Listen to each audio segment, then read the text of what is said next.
नमस्कार मित्रांनो, स्वागत आहे आपल्या आमच्या यूट्यूब चॅनल महाजॉबमध्ये। मित्रांनो, 2021 मधली महाराष्ट्र शासनामार्फत पहिली मेगा भरती जाहिरात प्रसिद्ध झालेली आहे। आपल्याला माहिती आहे या अगोदर आपण कोणकोणत्या विभागामध्ये किती पदे आहेत याचा तपशील माहिती घेतलेला आहे। जर व्हिडिओ पाहिला नसेल तर आपल्या चॅनलवर तो पाहू शकता। आज आपण या भरतीमध्ये जी पदे भरली जाणार आहेत त्यासाठी लागणारी शैक्षणिक पात्रता, वयोमर्यादा कशा प्रकारे लागेल, परीक्षा शुल्क काय असेल, परीक्षेचे स्वरूप कशा प्रकारे असेल याची संपूर्ण माहिती घेणार आहोत। व्हिडिओ मोठा होईल, मात्र तुम्ही संपूर्ण व्हिडिओ पाहणे आवश्यक आहे, कारण जे शैक्षणिक पात्रता मेन्शन केलेली आहे ती इंग्लिश लँग्वेजमध्ये मेन्शन केलेली आहे, त्यामुळे थोड्याफार अडचणी होऊ शकतात तुम्हाला समजण्यासाठी। मी या ठिकाणी संपूर्ण माहिती जी आहे ती या ठिकाणी देण्याचा प्रयत्न केलेला आहे। अर्ज करण्यापूर्वी तुम्ही नक्की पहा की तुम्ही कोणकोणत्या पदांसाठी या ठिकाणी पात्र होतात आणि त्यानंतर तुम्ही यासाठी ऑनलाईन अप्लाय करू शकता। यापुढे आपण अशाच प्रकारच्या व्हिडिओ मार्फत माहिती घेत राहू, त्यामुळे मेक शुअर तुम्ही चॅनलला सबस्क्राईब करा। यापुढील येणाऱ्या तुम्हाला संपूर्ण भरतींची माहिती आपल्या चॅनल मार्फत मिळत राहील।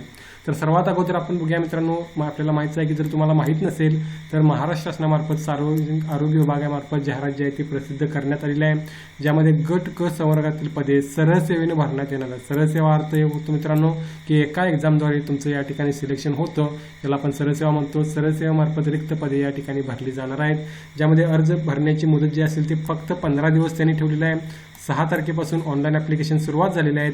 20/8/2021 पर्यंत तुम्ही रात्री 12 पर्यंत यासाठी ऑनलाईन अप्लाय करू शकता।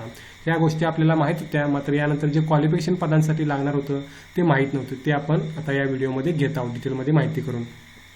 पहिलं पद वस्त्रपाल यासाठी बघा हाऊस अँड लिनन कीपर किंवा लिनन कीपर म्हणतो।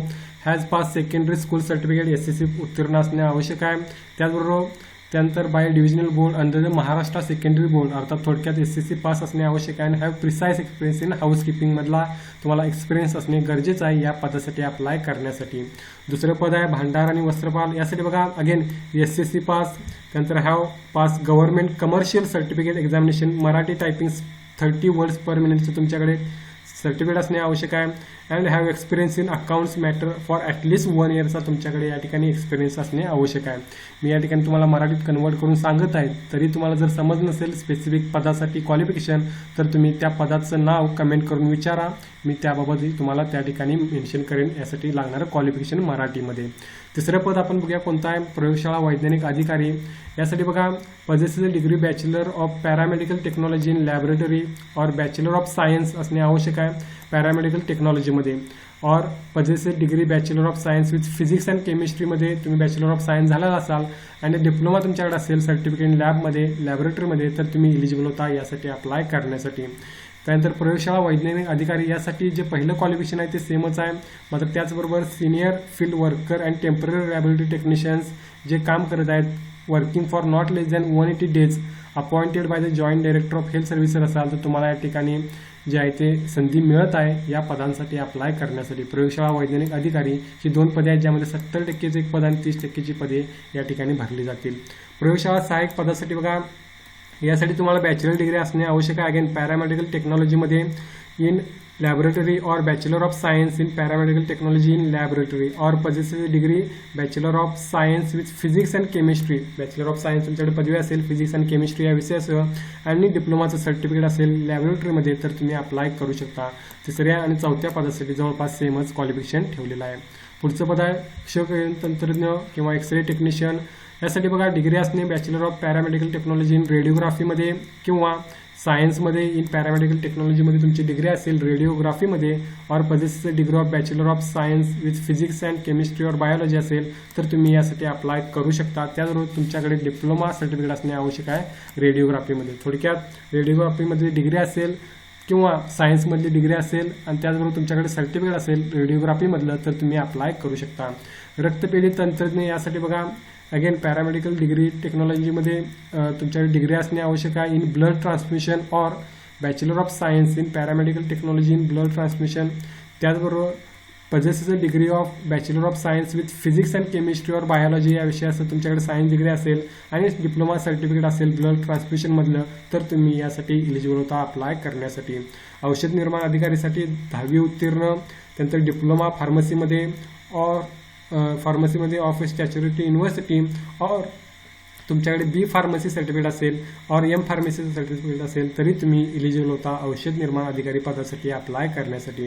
आहार तज्ज्ञ यासाठी बघा BSc degree of speciality university असणे आवश्यक आहे. BSc होम सायन्स तुमच्याकडे असेल तर तुम्ही आहार तज्ज्ञ या पदासाठी अप्लाय करू शकता.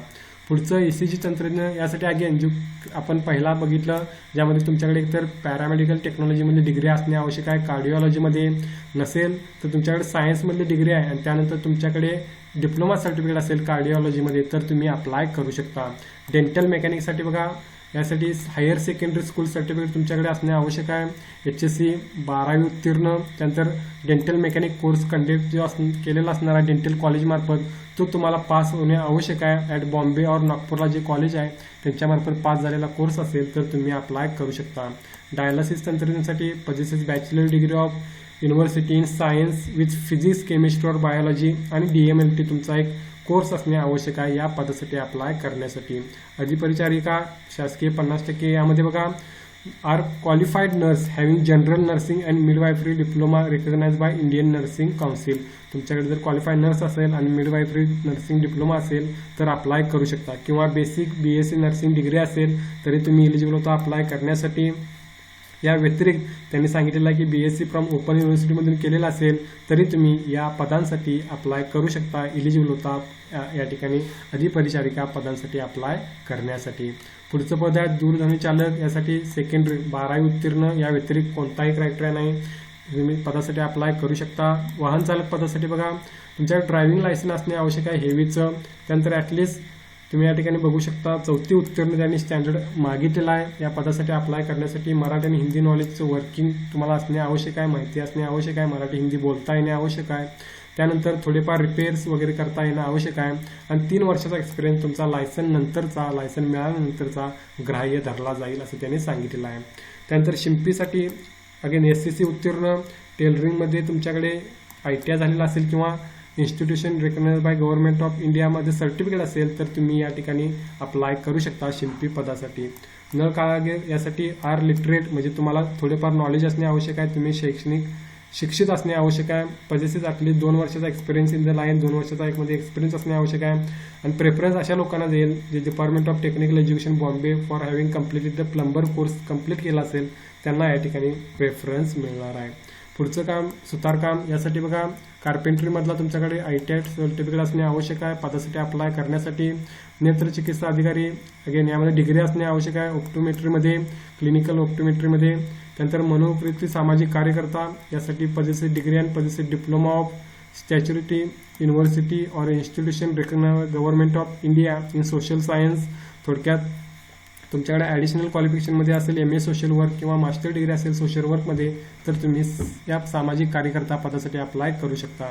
भौतिक तज्ज्ञ या पदासाठी अप्लाय करण्यासाठी भौतिक उपचार तज्ज्ञ यासाठी again higher secondary school certificate असणे आवश्यक आहे. त्यानंतर डिप्लोमा तुमचा सायकोथेरपीमध्ये असणे आवश्यक आहे. या पदासाठी तुम्ही प्रयत्न करू शकता. जी पुढची पदे आहेत त्यामध्ये बघा डिग्री ऑफ हा मित्रांनो पहिल्या पदासाठी जे आपण बघितलं भौतिकशास्त्र तज्ज्ञ त्या पदासाठीच क्वालिफिकेशन आहे ते तुम्ही या ठिकाणी चेक करू शकता. व्यवसायोपचार तज्ज्ञ यासाठी बघा ऑक्युपेशनल थेरपीसाठी यासाठी डिग्री असणे आवश्यक आहे सायन्समध्ये ऑक्युपेशनल थेरपीमध्ये या पदासाठी अप्लाय करण्यासाठी. काउन्सिलर पदासाठी बघा master degree in clinical psychology of statutory university असणे आवश्यक आहे. त्यानंतर तुमच्याकडे 1 इयर सर्टिफिकेट असणे आवश्यक आहे Maharashtra institute of mental health पुणेचं. और तुमच्याकडे जर तुम्ही have gain after having acquired the qualification referring in the clause असेल तर अप्लाय करू शकता. थोडक्यात हे थोडं समजून घेणं आवश्यक आहे. या ठिकाणी त्यांनी काउन्सिलर पदासाठी दिलेलं qualification and not less than 5 इयर्सचा एक्सपिरियन्स त्यांनी या ठिकाणी मागितला आहे. रासायनिक सहाय्यकसाठी बघा डिग्री असणे आवश्यक आहे. MSc with biochemistry as principal subject और BSc विथ केमिस्ट्री असेल तरी तुम्ही अप्लाय करू शकता केमिकल असिस्टंट पदासाठी. महत्त्वाचं पद आहे. पुढचं पद अणुजीव सहाय्य प्रयोगशाळा तंत्रज्ञ यासाठी possesses degree of MSc with microbiology as principal subject.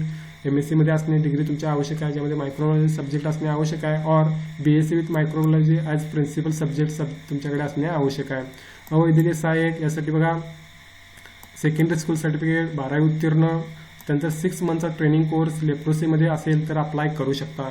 Warden गृहपालला BSc ऑनर्स डिग्री और डिग्री इन आर्ट्स अँड सायन्समध्ये असेल तर अप्लाय करू शकता. अभिलेखापाल रेकॉर्ड किपर्सला ग्रॅज्युएट ऑफ रेकग्नाइज युनिव्हर्सिटी त्यानंतर सर्टिफिकेट पाहिजे तुमच्याकडे डिप्लोमा इन लायब्ररी सायन्समधलं आणि डिझायरेबल एक्सपिरियन्ससुद्धा त्यांनी या ठिकाणी मागितलेला आहे. कनिशिल्पी एक महत्त्वाचं पद आहे. कोणतीही डिग्री असेल तरी चालेल. पहिलं क्वालिफिकेशन. त्यानंतर तुमच्याकडे टायपिंग सर्टिफिकेट पाहिजे ज्यामध्ये 30 वर्ड्स प्रति मिनिट टायपिंग तुमचं मराठीमध्ये पाहिजे आणि 40 वर्ड्स पर मिनिट इंग्लिशमध्ये. हे एक महत्त्वाचं पद आहे. नंबर ऑफ वॅकन्सी चांगले आहेत या पदासाठी अप्लाय करण्यासाठी. पुढचं पद आहे वीज तंत्री. यांचं SCC पास. त्यानंतर have complete concern ITI trade. त्याचबरोबर 5 वर्षाचा एक्सपिरियन्स आणि having capacity to inspect the vehicles वगैरे सांगितलेलं आहे. हे तुम्ही चेक करू शकता. कुशल कारागीर अगेन SCC उत्तीर्ण. त्यानंतर ITI सर्टिफिकेट, 5 वर्षाचा एक्सपिरियन्स आणि again having capacity to inspect the vehicles and identify the faults. हा क्रायटेरिया त्यांनी मागितलेला आहे.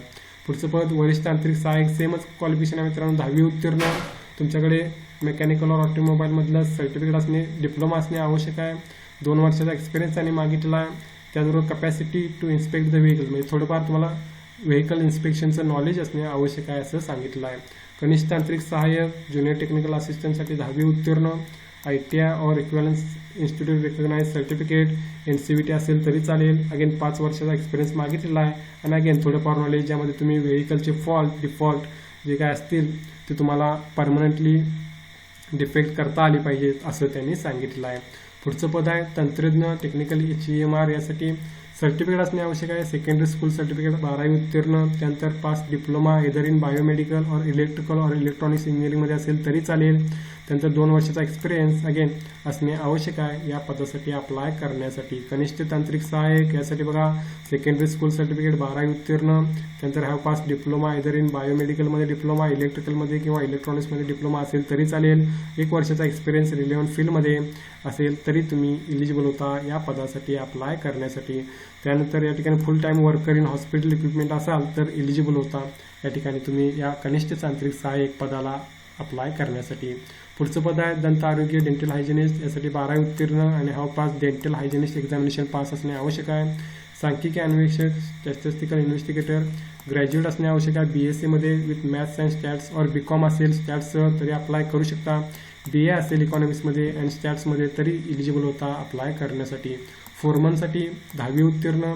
त्यानंतर पजेसेस डिप्लोमा इन मेकॅनिकल और automobile, possesses not less than 2 वर्षाचा एक्सपिरियन्स आणि हॅव्हिंग कॅपॅसिटी अगेन सेमच inspect to vehicles and identify the faults. पुढचं पद आहे सेवा अभियंता. यासाठी 10वी उत्तीर्ण, डिप्लोमा सर्टिफिकेट मेकॅनिकल ऑटोमोबाईलमध्ये प्रोडक्शनमध्ये असेल तरी चालेल. 3 वर्षाचा एक्सपिरियन्स. त्यानंतर तुम्हाला नॉलेज असणे आवश्यक आहे वर्कशॉपचं, रिपेअर्स अँड मेंटेनन्सचं. आणि अगेन सुपरविजन असणे आवश्यक आहे. सुपरविजनचं थोडंफार नॉलेज आणि having well converse knowledge of company act, motor vehicle act आणि इंडस्ट्रियल ॲक्टचे असणे आवश्यक आहे. वरिष्ठ सुरक्षा सहाय्यकसाठी बघा यासाठी सेकंडरी स्कूल सर्टिफिकेट पास असणे आवश्यक आहे. त्यानंतर पजेसेस सर्टिफिकेट इंडस्ट्रियल सिक्युरिटीमधले तुमच्याकडे सर्टिफिकेट असणे आवश्यक आहे. Adequate knowledge fire and fighting equipment जे असतात त्याच्याबद्दल माहिती असणे आवश्यक आहे. 5 वर्षाचा एक्सपिरियन्स त्यांनी मागितलेला आहे. त्यानंतर या ठिकाणी त्यांनी मागितलं की इंडस्ट्रीमध्ये किंवा गव्हर्नमेंट डिपार्टमेंटमध्ये तुमची रिस्पॉन्सिबल पोझिशन असेल त्या ठिकाणी तुम्हाला ते असणे आवश्यक आहे. या पदासाठी अप्लाय करण्यासाठी प्रेफरन्स दिला जाईल. सिक्युरिटी कोर्स जे कंप्लीट केले जातात किंवा डिप्लोमा होल्डर्स आहेत इंडस्ट्रियल सिक्युरिटीमध्ये. पुढचं पद वैद्यकीय सामाजिक कार्यकर्ता. अगेन यासाठी तुमच्याकडे डिग्री सर्टिफिकेट असेल किंवा डिप्लोमा इन सोशल सायन्स असेल अप्लाय करू शकता. ॲडिशनल क्वालिफिकेशन रिक्वायर्ड आहे मात्र हे नसेल तर तुम्ही या ठिकाणी जे कंपल्सरी क्वालिफिकेशन आहे त्या ठिकाणी अर्थात MA इन सोशल वर्क और मास्टर वर्क असणे आवश्यक आहे. MSW या वैद्यकीय सामाजिक कार्यकर्ता पदाला अप्लाय करण्यासाठी. त्यानंतर हायर ग्रेड स्टेनोसाठी SCC अधिक शॉर्ट हँड 100 वर्ड्स पर मिनिटचं तुमचं स्पीड, टायपिंगमध्ये 40 वर्ड्स प्रति मिनिट, इंग्लिश स्पीड 30 वर्ड्स प्रति मिनिट मराठी. लोअर ग्रेडला फक्त चेंज होतं आहे शॉर्ट हँड 100 वर्ड्स, बाकी सेमच राहतं. टायपिंग इंग्लिशमध्ये 40 वर्ड्स, मराठीमध्ये 30 वर्ड्स. लघुलेखन लेखक स्टेनोटायपिस्ट SCC 10वी उत्तीर्ण, शॉर्ट हँड अगेन फक्त चेंज होतो 80 वर्ड्स, बाकी English typing 40 words, Marathi typing 30 words. त्यानंतर एक्सरे टेक्निशियन यासाठी again bachelor of paramedical technology in रेडिओग्राफीमध्ये असणे आवश्यक आहे. नसेल तरी सायन्समध्ये झाला असेल ज्यामध्ये फिजिक्स तुमचा सब्जेक्ट असेल किंवा केमिस्ट्री आणि बायोलॉजी असेल तरी अप्लाय करू शकता. मात्र त्यानंतर तुमचा डिप्लोमा झाला पाहिजे. डिप्लोमावर सर्टिफिकेट असणे आवश्यक आहे रेडिओग्राफीमध्ये. पुढचं पद आहे ECG तंत्रज्ञ. यासाठी अगेन पॅरामेडिकल टेक्नॉलॉजी न्यूरोलॉजीमध्ये नसेल तर फिजिक्स केमिस्ट्री बायोलॉजीमध्ये पदवीधर असाल तरी चालेल. मात्र त्यानंतर डिप्लोमा पाहिजे तुमचा ECG तंत्रज्ञमध्ये किंवा न्यूरोलॉजीमध्ये. हिस्टोपॅथी टेक्निशियन यासाठी अगेन सेमच क्वालिफिकेशन आहे मित्रांनो. हिस्टोपॅथीमध्ये डिप्लोमा माफ करा डिग्री असेल तर अप्लाय करू शकता, किंबहुना सायन्समध्ये तुमची फिजिक्स केमिस्ट्री किंवा बायोमध्ये तुमचं क्वालिफिकेशन असेल आणि हिस्टोपॅथॉलॉजीमध्ये तुमचं सर्टिफिकेट असेल किंवा डिप्लोमा झालेला असेल तर अप्लाय करू शकता. त्यानंतर पेशी तज्ञासाठी सेमच क्रायटेरिया दिलेल्यावर तुम्ही बघू शकता, चेक करू शकता. यामध्ये फक्त डिग्री असणे आवश्यक आहे पेशी तज्ञ पदाला अप्लाय करण्यासाठी. त्यानंतर फ्युचरॉलॉजिस्टसाठी bachelor of paramedical technology in perfusion और bachelor of science in paramedical technology किंवा अगेन फिजिक्स केमिस्ट्री बायोमध्ये सर्टिफिकेट माफ करा डिग्री आणि डिप्लोमावर सर्टिफिकेट तुमच्या असणे आवश्यक आहे परफ्युजनमध्ये.